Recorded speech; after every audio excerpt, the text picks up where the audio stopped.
Langkah yang kelima adalah melakukan penjurnalan biaya overhead pabrik dibebankan atau BOP dibebankan. Dalam penentuan sistem harga pokok produksi berdasarkan job order costing, kita akan mengenal dua jenis BOP. Yang pertama adalah BOP sesungguhnya, yang kedua adalah BOP dibebankan.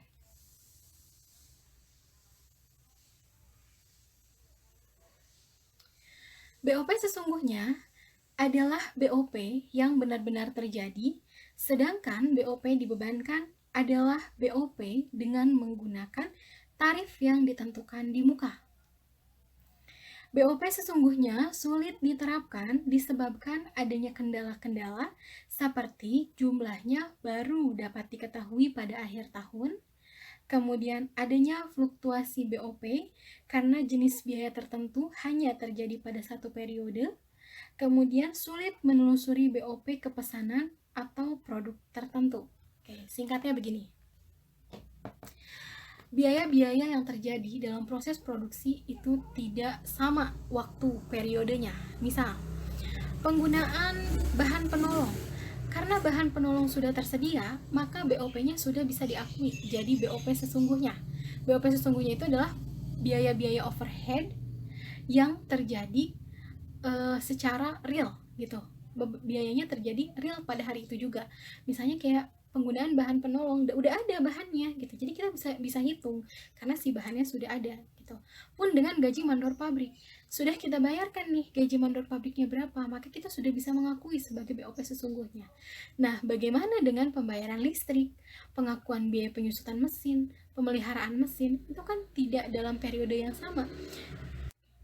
Bisa bulanan, bisa juga mingguan, atau bahkan bisa tahunan. Nah, untuk mengakui biaya overhead tersebut, maka dalam sistem akuntansi dikenal dua jenis BOP, yaitu BOP dibebankan dan BOP sesungguhnya. BOP dibebankan itu tarifnya sudah diprediksi, sudah ditentukan di muka. Bisa berdasarkan jam tenaga kerja langsung, bisa penggunaan jam mesin, nah itu berdasarkan ketentuan perusahaan. Jadi dalam hal ini BOP dibebankan itu sifatnya adalah prediksi. Berapa ya kira-kira BOP yang pantas untuk dibebankan dalam satu produk. Adapun nanti pada akhirnya terjadi selisih antara BOP yang terjadi sesungguhnya dengan BOP yang dibebankan, kita bisa melakukan eliminasi terhadap harga pokok produksi. Nah, jadi kita harus bisa membedakan ya, kalau BOP sesungguhnya itu biaya-biaya yang benar-benar terjadi seperti penggunaan bahan penolong, kemudian penggajian mandor, atau penggunaan biaya yang memang terjadi hari itu juga dan bisa diakui. Nah, sedangkan kalau BOP dibebankan itu adalah BOP yang diprediksi atau ditaksir nilainya berapa, gitu ya. Masih tanggal 10 Desember. Tarif BOP dibebankan dihitung berdasarkan jumlah jam tenaga kerja langsung. Dengan tarif BOP yang dibebankan adalah 20.000 per jam. Sebelumnya saya sudah bahas bahwa tarif BOP dibebankan itu sifatnya adalah predictable atau dianggarkan ya. Nah, dasar penentuan BOP pada kasus ini adalah berdasarkan jumlah jam tenaga kerja. Pada praktiknya, tarif BOP dibebankan itu dasarnya bisa berdasarkan jam tenaga kerja, bisa berdasarkan jam mesin, bisa berdasarkan biaya pembelian bahan baku, itu bergantung pada kebijakan perusahaan. Oke. Nah, kita harus ingat di sini bahwa BOP-nya berdasarkan jumlah jam tenaga kerja langsung, di mana untuk LM023 jam tenaga kerjanya adalah 120 jam. Sedangkan untuk DS024 adalah 85 jam. Tarif BOP dibebankannya adalah 20.000 per jam. Maka jurnalnya adalah untuk LM023 yaitu BDP BOP pada BOP dibebankan sebesar 2.400.000. Dari mana? Dari 120 jam kerja untuk LM023 dikali tarifnya 20.000 per jam. Oke, ini ya. Kemudian untuk DS024 jurnalnya masih sama, BDP BOP pada BOP dibebankan senilai 1.700.000. Dari mana? Dari 85 jam kerja dikali 20.000 tarif per jamnya. Gitu ya. BDP BOP menyatakan BDP-nya adalah barang dalam proses, menyatakan bahwa si produk ini sedang diproduksi. Sedangkan BOP menggambarkan biaya overhead pabrik yang dibebankan, gitu ya. Gampang ya untuk menjurnal biaya overhead pabrik dibebankan. Step selanjutnya, yaitu step yang ke-6, adalah mencatat beban-beban yang terjadi selama periode berjalan. Nah, perusahaan ini tentunya dalam setiap bulan akan selalu ada transaksi. Nah, begitupun dengan transaksi beban-beban. Apa saja sih contohnya transaksi beban-beban yang terjadi?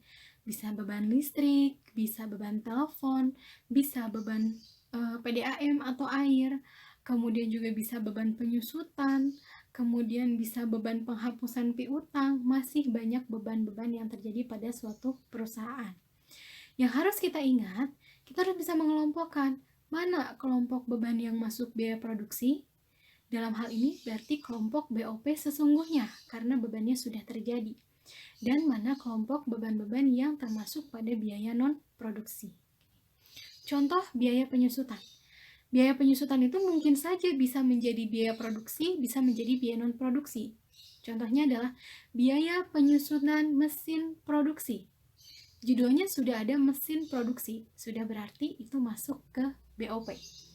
Tapi kalau misalnya biaya penyusutan gedung administrasi dan umum, nah itu kan gak ada hubungannya sama proses produksi ya kan, maka masuk kelompok biaya non-produksi.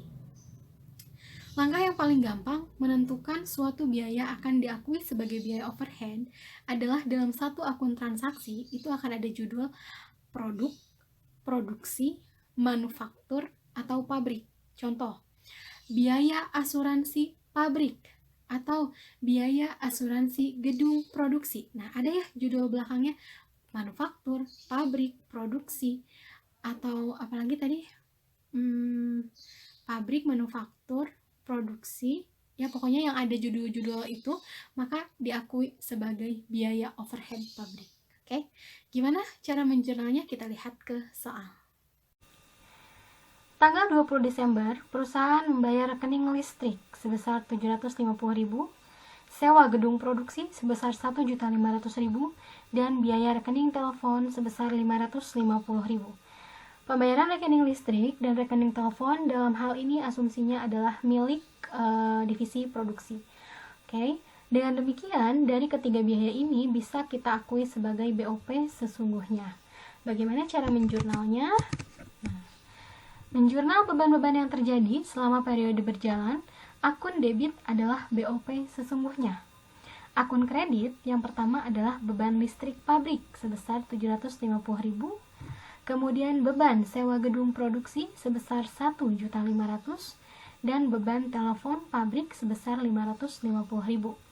Sehingga nilai BOP sesungguhnya adalah total dari beban-beban yang dibayarkan, yaitu 750.000 ditambah 1.500.000 ditambah 550.000. Jadi nilai BOP sesungguhnya adalah 2.800.000.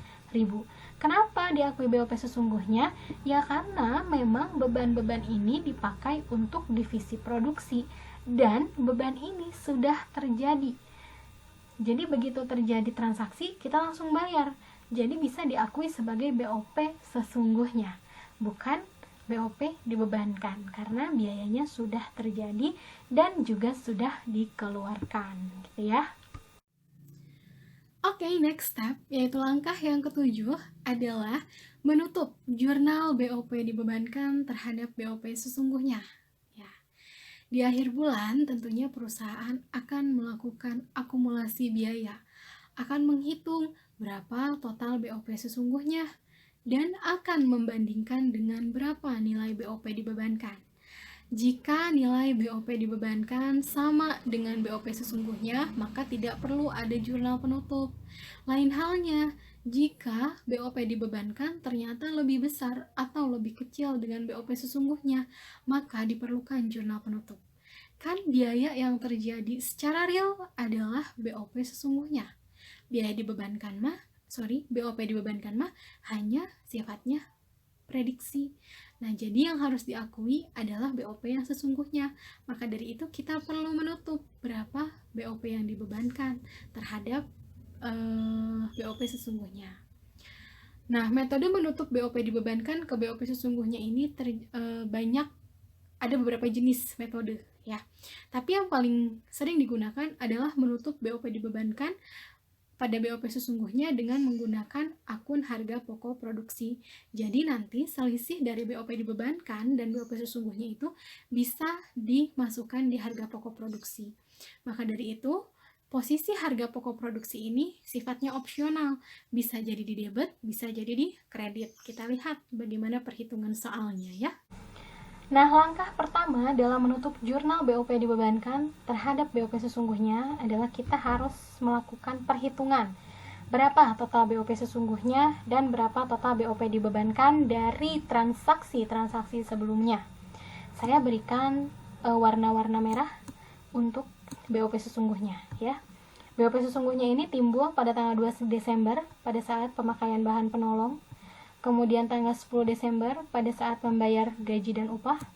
Kemudian pada tanggal 20 Desember pada saat membayar beban-beban terjadi selama periode berjalan. Sedangkan BOP dibebankan terjadi hanya satu kali, yaitu tanggal 10 Desember. Oke, semua transaksi yang saya berikan warna merah akan saya jumlahkan. Untuk BOP sesungguhnya jumlahnya adalah 7.050.000 dengan posisi debit ya. BOP sesungguhnya itu ada di debit. Dan BOP dibebankan dengan posisi kredit jumlahnya adalah 4.100.000. Nah, ini kan antara BOP sesungguhnya dan BOP dibebankan jumlahnya tidak sama. Maka kita perlu selisihkan. Berapa nih selisihnya? Selisih dari 7.050.000 dan 4.100.000 adalah 2.095.000. Nah, jurnalnya karena judulnya adalah menutup, kita lihat ya. BOP sesungguhnya posisinya ada di debit, saldo normal. Karena kita akan tutup, maka kita harus balikkan ke posisi kredit. Maka pada saat menutup, BOP sesungguhnya menjadi posisi kredit 7.050.000. BOP dibebankan, saldo normalnya adalah kredit. Karena kita akan menutup, maka kita harus balikkan ke posisi debit, yaitu BOP dibebankannya debit 4.100.000. Selisihnya saya bilang tadi akan dimasukkan pada harga pokok produksi sebesar 2.950.000. Oke. Pertanyaannya, bagaimana nih kalau misalnya dibalik? Nilai BOP dibebankannya 7.050.000, nilai BOP sesungguhnya 4.100.000. Nah, maka nanti akan bergeser harga pokok produksinya menjadi kredit. Jadi intinya kamu tinggal lihat aja nih, selisih ini, selisih 2.950.000, gimana caranya biar debit dan kreditnya seimbang. Kalau kreditnya 7.050.000, maka debitnya juga harus 7.050.000. Maka dari itu saya bilang bahwa harga pokok produksi sifatnya opsional, bisa debit, bisa juga kredit, gitu ya. Oh iya, notes yang perlu diingat ketika menutup akun BOP adalah transaksi menutup akun BOP itu tidak pernah dituliskan di soal. Jadi ketika Anda mengerjakan soal job order costing, kemudian sudah memasuki transaksi-transaksi terakhir, dalam hal ini umumnya adalah membayar beban-beban periode berjalan, maka menutup akun BOP itu sudah harus dilakukan secara otomatis karena tidak disebutkan di soal. Jadi Anda jangan sampai terkecoh ketika mengerjakan soal, kemudian karena tidak disebutkan di soal, akhirnya tidak melakukan jurnal penutupan BOP. Harus ingat ya.